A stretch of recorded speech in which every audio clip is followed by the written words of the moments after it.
நீங்கள் இந்த வீடியோவில் பார்த்துட்ருக்கிறதாங்க ருத்ராட்ச மரம்.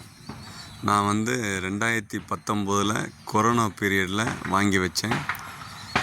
யூடியூப்பில் நான் பார்க்கும்போது காய்கள், அதாவது ருத்ராட்ச காய்கள் வரத்துக்கு ஒரு 7 வருடத்துலேருந்து 9 வருடம் ஆகும் அப்படின்னு சொல்லியிருக்காங்க. எனக்கு இப்போ கணக்கு பண்ணால் ஒரு 6-6.5 வருஷம் ஆயிடுச்சு. இன்னும் காய்க்கக்கூடிய பருவங்கள் இன்னும் வரலை. இதுதான் ருத்ராட்ச இலைகள். நானும் செக் பண்ணிட்டேன், இது ருத்ராட்சமா இல்லை பத்ராட்சமா அப்படின்ட்டு. நிறைய நர்சரிங்களில் சில இடங்கள்லையும் ருத்ராட்ச காயை பார்த்துருக்கேன். அப்புறம்தான் இது ருத்ராட்ச மரம்னு நானே கன்ஃபார்ம் பண்ணினேன். இதோட இலைகள் எப்படி இருக்குன்னு பாருங்கள்.